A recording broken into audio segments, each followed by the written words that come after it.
It was a fall season evening on the narrow gauge railway, and some of the engines are out doing their prospective duties.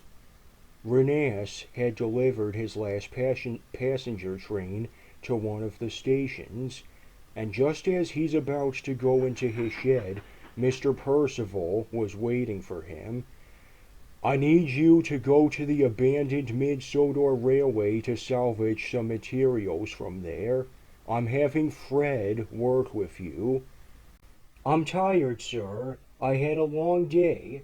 Also, how come you chose me, and also having Fred come along?"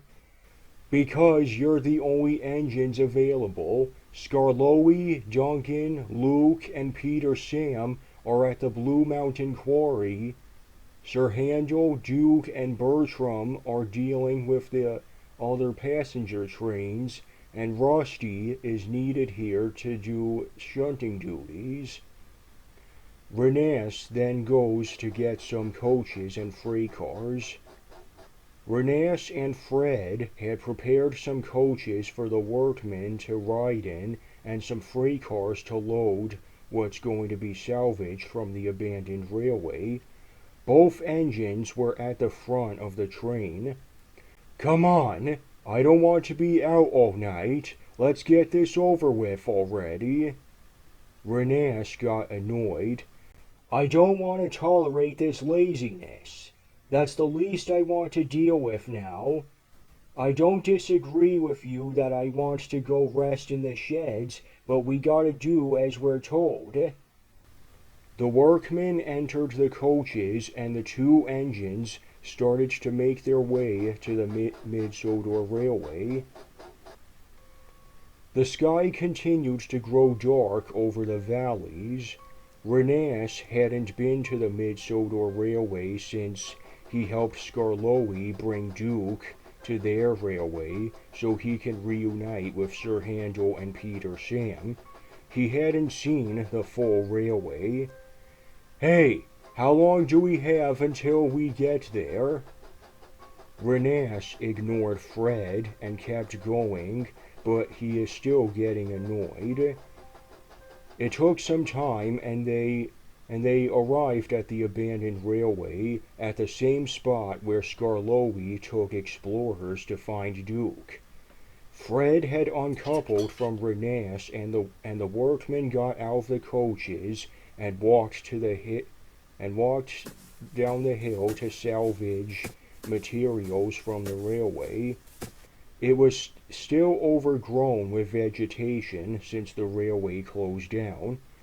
"I'm tired of waiting. I just want to go back home now." Rheneas paid no attention to Fred. He started overseeing the railway. He looked at the old station as well as the old shed where Duke, Peter Sam, and Sir Handel had slept in. And Rheneas then looked at the generator shed, which was broken up. But soon, Rheneas noticed something that caught his eye. The generator shed had some ash marks, as if someone had burnt the shed. Rheneas began to feel uneasy, as if now there's a dark presence on the railway that he doesn't know about.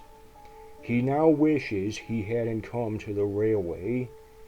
The workmen started coming back to them with wood, stones, and other materials, but the job wasn't complete. Rheneas was now antsy to leave. "Can we please go? I feel like something is wrong here." "Mr. Percival wants all these materials for our railway so they can be used for other purposes." Rheneas was feeling even more uneasy. Then Fred spoke up. "What are you scared about? Is it how old this railway looks? Or do you think something's washing?"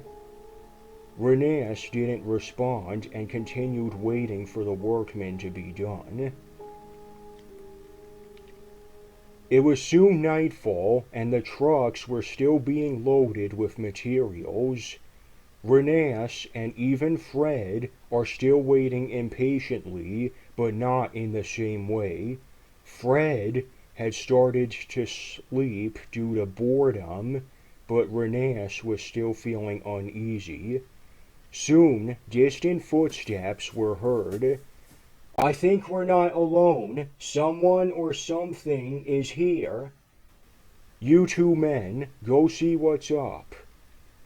And the workmen went towards the trees to find the source.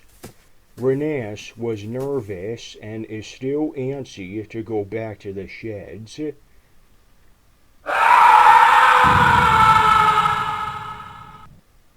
Rheneas and the workmen jumped in shock, and Fred was now woken up. They all heard the distant scream.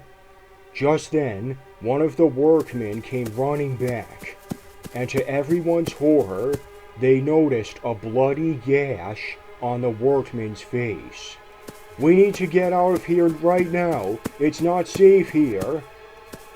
The workmen went inside one of the coaches and slammed the door shut. Very soon, everyone saw a man. It had long hair, metal claw-like gloves, black clothing, eyes that are similar to vampires, and is wearing a ski mask covering its mouth. Rheneas and the workmen were now terrified, and now Fred started to be scared. The man took off his ski mask and shouted, "None of you are welcome here." Rheneas and Fred were both rattling. "All right now, you're about to witness what happens when any trespassers come on our land. Time for you to end up like that train-looking generator in the shed." Soon, more men came out, and they also had ski masks on, but are covering their whole heads, with only their eyes being visible. They started arming themselves with flamethrowers and a circular saw, and started walking towards everyone else. Fred made a difficult decision. "Take the workmen and the materials and get out of here." "We can't leave you here, Fred. We need to go back home now." "Rheneas, there's no time. Just do what he says," said his driver. Tears started rolling down Rheneas's face. The workmen got inside the coaches, and Rheneas went in full reverse at a fast pace. The deranged men came closer to Fred. "Your time is up, diesel engine."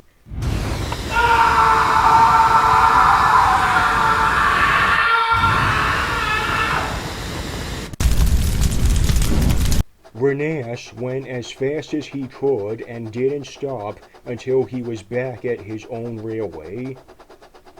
They got back safely, and Rheneas used up all his water.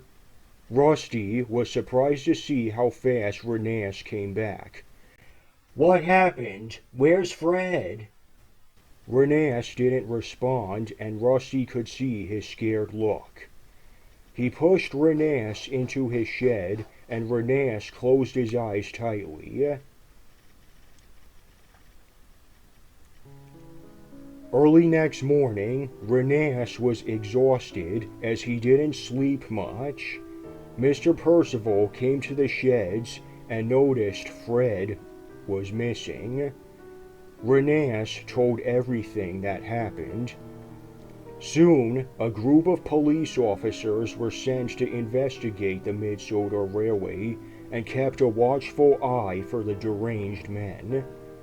They stumbled upon the lifeless body of one of the workmen and a wooden Camden shed, and noticed pieces of scrap inside it. Then they noticed a number 9 and a nameplate with the name Fred on it. The other engines mourned for Fred, and every station now had a memorial portrait with him on it. It was now declared that the Mid Sodor Railway is a forbidden place to go to. knowing that a group of deranged men occupy it. Rheneas had stayed in the sheds and has now become distrustful of strangers, and also constantly feeling like something might be watching him. Bertram and Duke were giving him company. "I'm sorry about Fred." It's not your fault. He chose to stay behind so I can get to safety. I also heard those men mention generator in the shed. Which means they also killed Smudger. Duke left to take passenger trains, and the other engines were also at work. Bertram stayed to keep Rheneas company, and so he can help keep him safe, and even to help him through his uneasiness and his sorrow about his and everyone else's loss of their friend Fred.